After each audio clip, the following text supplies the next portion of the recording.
Bonjour à toutes et à tous et bienvenue sur le plateau de la matinale de ce vendredi 2 février 2024.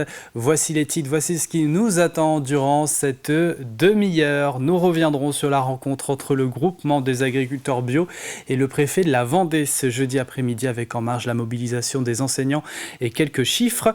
Du retour de la marche nordique à Saint-Jean-de-Mont, 3 ateliers autour de la marche destinée aux personnes de plus de 60 ans. Une activité bonne pour nos muscles, c'est ce que nous allons voir.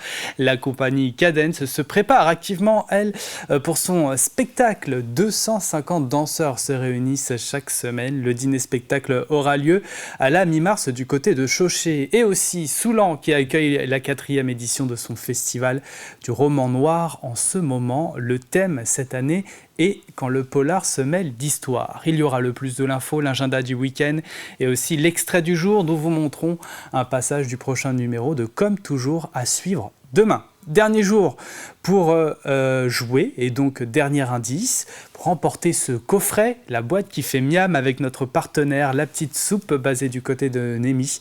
Des produits locaux et essentiellement de saison. Le 5e et dernier indice donc arrive pour vous aider.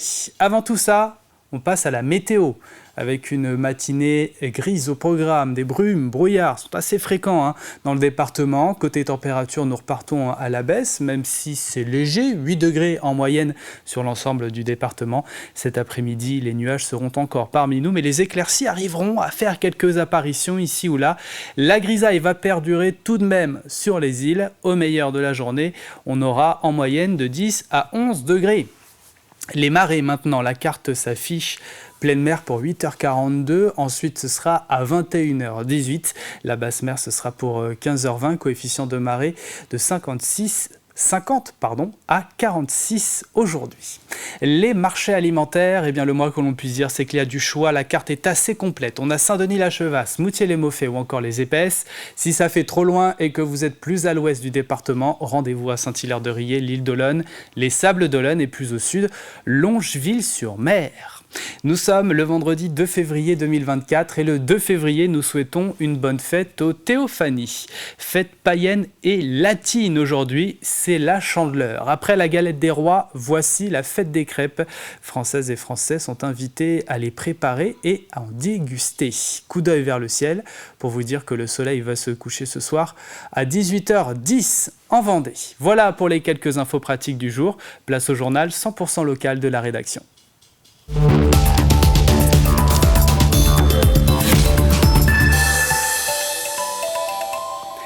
Il y aurait en Vendée environ 12% d'exploitation en bio.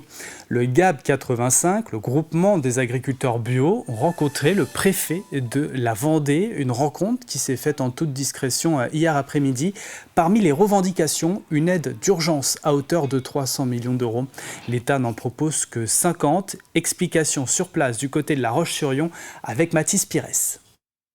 Troisième jour ce jeudi de manifestation agricole devant la préfecture de la Vendée. Cette fois-ci beaucoup plus calme du côté du GAB 85. Ce groupement d'agriculteurs biologiques ne se retrouvait pas avec les revendications des autres syndicats agricoles, notamment sur les normes environnementales.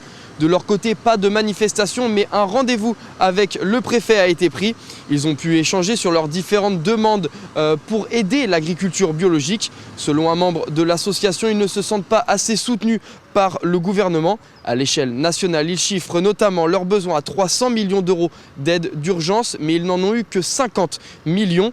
Cela fait seulement 833 euros par ferme biologique en France. C'est bien insuffisant selon le groupe. À ce propos, justement, écoutez le témoignage de cet agriculteur bio. Le Premier ministre a annoncé 50 millions d'euros sur un plan d'urgence pour l'agriculture biologique la semaine dernière. C'est loin d'être satisfaisant puisque nous, aujourd'hui, on demanderait une aide à minima de 300 millions d'euros. Donc c'est avant tout la première revendication qu'on a portée auprès du préfet. Alors, en danger pour certaines fermes, certainement. Il y a des situations aujourd'hui qui ne sont pas simples à gérer dans certaines productions, notamment la production porcine, dans les systèmes laitiers, dans les systèmes... Enfin voilà, il y a vraiment des productions et des producteurs qui sont en souffrance aujourd'hui en agriculture biologique. Et donc ça, c'est important, et d'où notre demande d'avoir une aide d'urgence très rapide pour ces systèmes-là.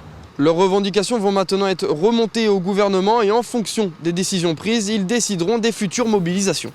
Et sachez également que des points de blocage ont été levés hier par les agriculteurs. C'est le cas pour le barrage qui a pris fin ce jeudi vers 17h sur le pont de Cheviré du côté de Nantes. Enfin, journée de grève aussi pour les enseignants. Un mouvement prévu depuis le mois de décembre, renforcé par les propos de la nouvelle ministre de l'Éducation nationale sur l'absentéisme des professeurs dans le public. Le taux de participation moyen pour l'Académie de Nantes est de 21,9%, 20,2% pour les enseignants du premier degré, 26,2% aussi pour le second degré. Côté collège, le taux de participation à cette grève est de 33,6%. Une manifestation était organisée hier après-midi du côté de la Roche-sur-Yon. La maison sport santé de Terre de Montaigu a pour mission principale d'accueillir les personnes qui souhaitent se mettre ou remettre au sport. Une salariée du CDOS, le comité départemental olympique et sportif, assure une permanence hebdomadaire. Elle a pour rôle d'accompagner vers la reprise, de conseiller, de mettre en lien avec des structures du territoire ou encore de faire découvrir le sport adapté. C'est aussi lutter contre la sédentarisation. L'important, c'est pas de faire du sport de compétition à ces gens-là, c'est de leur faire des exercices où ils vont se sentir bien dans leur tête, ils vont être bien dans leur corps, qui leur permettra d'appréhender les gestes répétitifs qu'ils sont en train de faire pour éviter les traumatismes musculaires ou ligamenteux qui pourra en découler. Donc c'est bien fait, c'est autant dans la tête que dans le corps. Hein, et on sait bien que quand on est bien dans son corps, bien dans sa tête, eh bien le reste, ça va mieux, quoi. Je pense qu'il y a une véritable prise de conscience de la part des gens sur les bienfaits du sport sur la santé et de l'activité physique sur la santé. Donc la demande est de plus en plus forte. Encore un peu de sport avec la marche nordique, auparavant perçue comme ringarde, retrouve des couleurs et le nombre de nouvelles inscriptions en club le confirme. Pour profiter de cet engouement, la Mutuelle française propose, en partenariat avec les CCAS, des cycles de balades santé. 3 ateliers autour de la marche destinés aux personnes de plus de 60 ans. Sur le littoral, les initiations à la marche nordique sont particulièrement appréciées.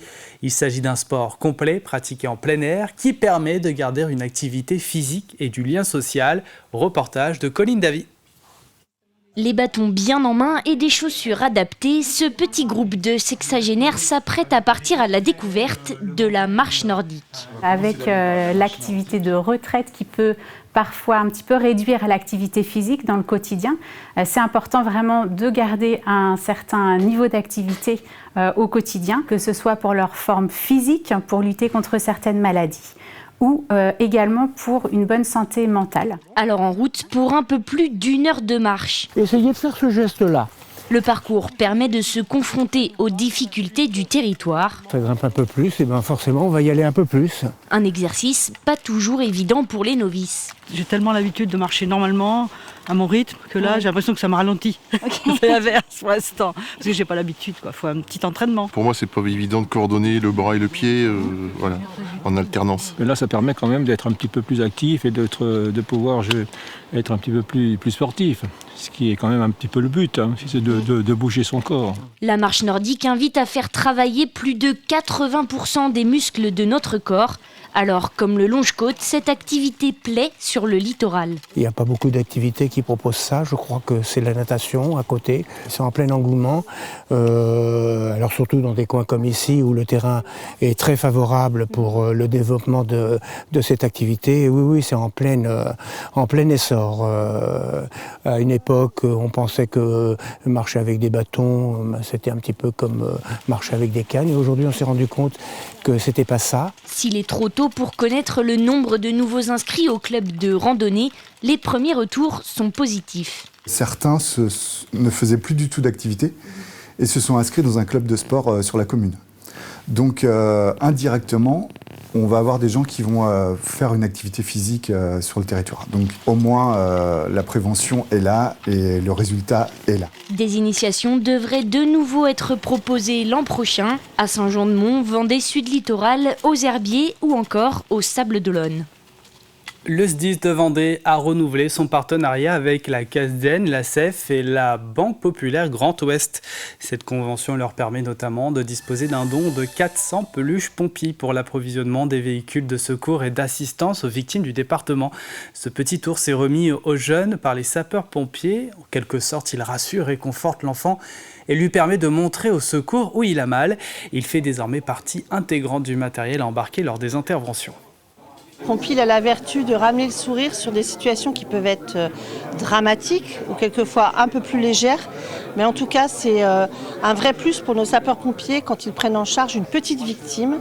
Et on se rend compte de toute la plus-value que ça amène. Et aujourd'hui, c'est devenu un incontournable pour nos sapeurs-pompiers quand ils vont porter secours à des jeunes enfants. Et il est aussi possible de parrainer une peluche Pompi. Pour l'achat d'un exemplaire, un deuxième sera remis aux sapeurs-pompiers de Vendée. Allez, nous allons à présent du côté de Chauchet. La compagnie Cadence se prépare activement pour son prochain spectacle.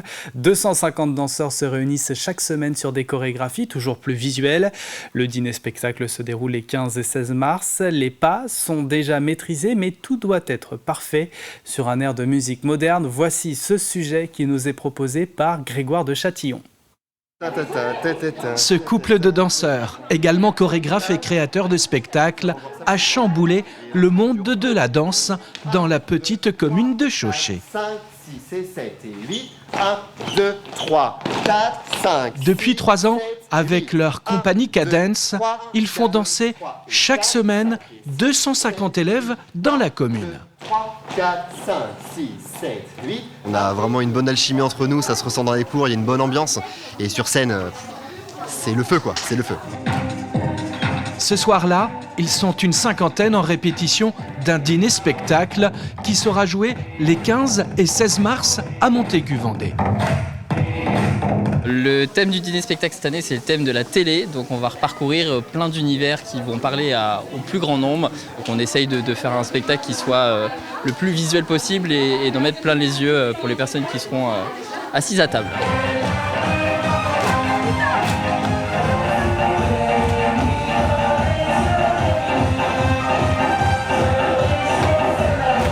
Choix de musique, mise en scène, placement, etc.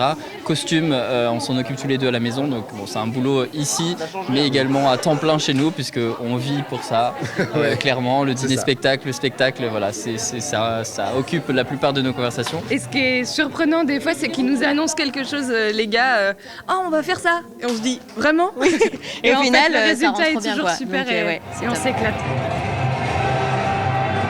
C'est une passion. Ça me permet de me libérer, je sais pas, ça me permet de tout faire. Enfin, c'est ma passion. Sachez qu'il reste encore des places pour le dîner-spectacle du vendredi 15 mars. Le dîner sera suivi d'une soirée dansante. Dîner-spectacle, salle Dolia à Montaigu-Vendée, réservation sur le site Helloasso, Cadence 85. Nous terminons ce JT avec un mot de culture et depuis hier jusqu'à dimanche, Soulan accueille la 4e édition de son festival du roman noir Marée Noire. Le thème de cette année est quand le polar se mêle d'histoire, avec un programme aussi fourni que varié, des rencontres avec des auteurs, mais aussi une conférence sur la criminologie, une projection de films ou jeux d'enquête ou encore lecture musicale, un événement de la communauté de communes Océan Marais de Mont.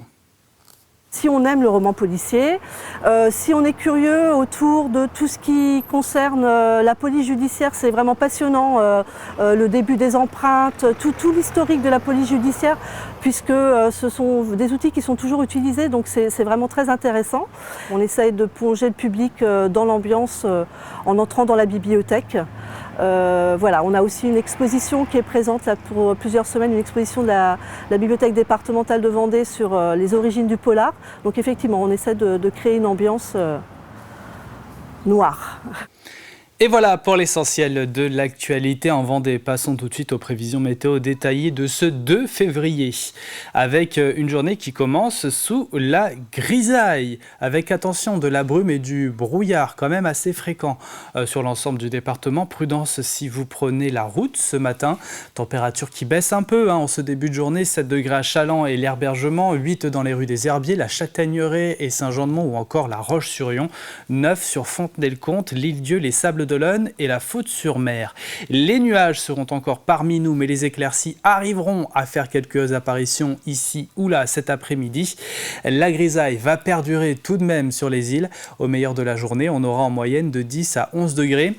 Pour ce qui est de demain, le ciel devrait être plus lumineux, notamment en deuxième partie de journée, le tout avec des températures stables dans l'ensemble. Nous entrons dans la deuxième partie de cette édition. Aujourd'hui, c'est l'agenda du week-end qui est à retrouver. Tout ce qu'il faut savoir sur les prochains événements près de chez vous. Ce vendredi, nous vous montrons un passage du prochain numéro de Comme toujours à suivre demain. Et comme à chaque fin de demi-heure, il y a le jeu avec le 5e et dernier indice à suivre. Mais avant, place au plus de l'info.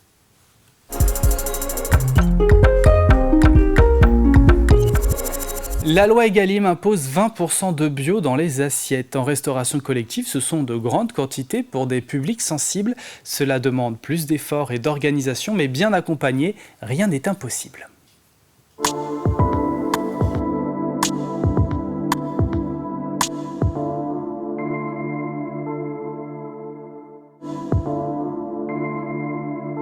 20% de bio en restauration collective et l'Interbio qui rassemble tous les acteurs régionaux, Pays de la Loire engagés dans l'agriculture biologique, que ce soit du producteur, transformateur, distributeur.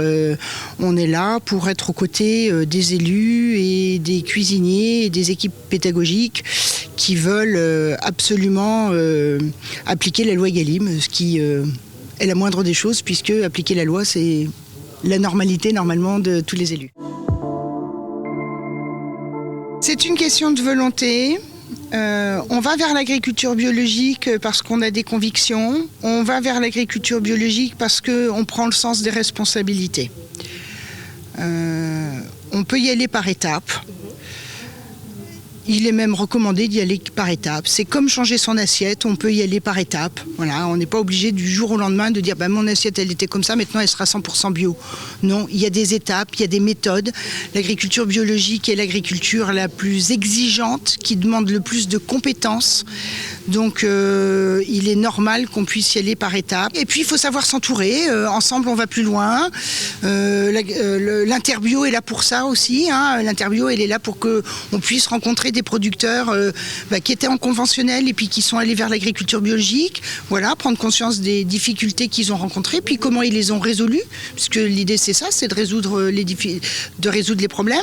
Et puis idem pour l'alimentation. Voilà, quand aujourd'hui une collectivité dit moi je vais mettre en place la loi Egalim, on est là pour vous accompagner parce qu'il y a une période de transition qui est absolument normale et nécessaire et il faut pas il faut prendre son temps. Voilà, la qualité ça demande du temps. On n'a peut-être pas atteint les producteurs qu'on voulait, les distributeurs qu'on voulait aussi, mais à fur et à mesure des années et des marchés, voilà, on a fait un travail de sourcing qui nous a permis d'aller voir les producteurs du coin et puis de trouver un petit peu, d'aller voir leurs produits et nous d'adapter nos BPU, nos marchés en fonction.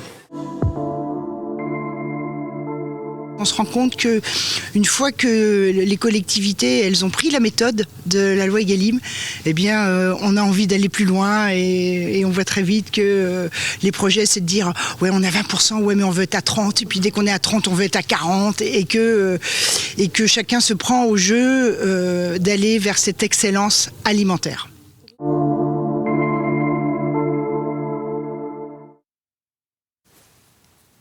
Et voilà pour le plus de l'info à retrouver sur TV Vendée ce vendredi.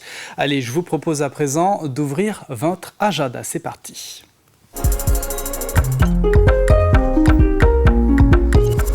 Alors, que faire en Vendée ces prochains jours? Un atelier mieux dormir à Saint-Hilaire-la-Forêt, l'ouverture de la pêche à l'étang des Bois Verts, aux Herbiers, un concert hommage à Edith Piaf et Jean Ferrat du côté de la Châtaigneraie, ou encore une soirée Morito Latino au Sable d'Olonne.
Et vous savez tout sur le programme à venir en Vendée. Il y a le choix. Allez, avant de passer au jeu et retrouver le dernier indice, voici maintenant l'extrait du jour.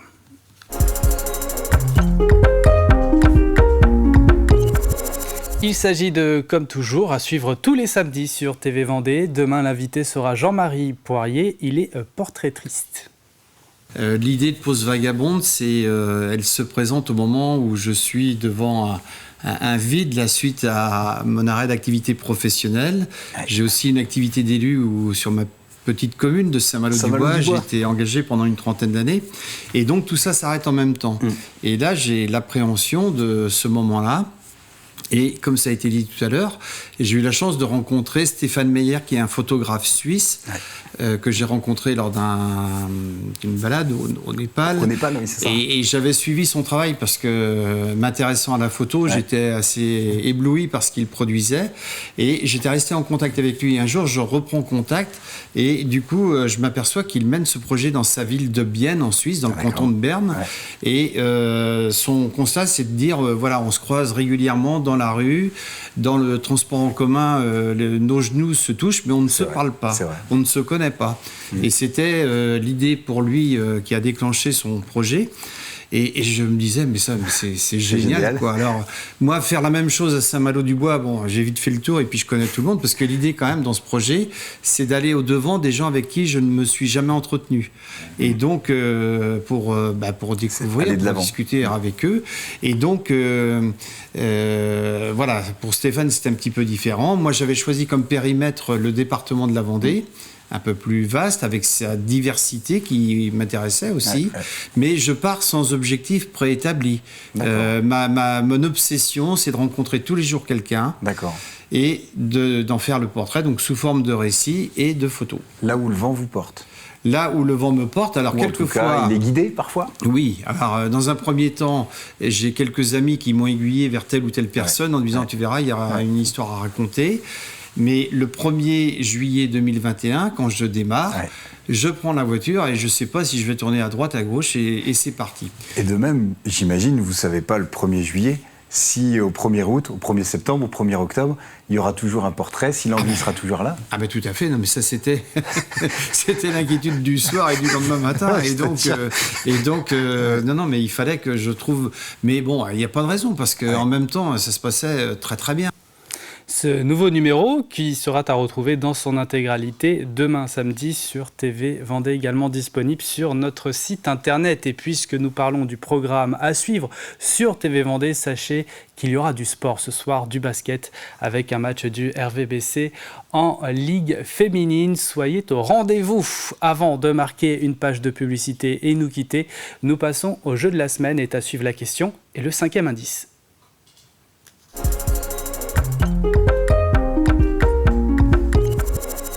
Et nous avons décidé de vous régaler cette semaine puisque notre partenaire c'est La Petite Soupe, entreprise basée du côté de Némy. C'est un coffret qui est à remporter, la boîte qui fait miam, des produits locaux essentiellement et de saison.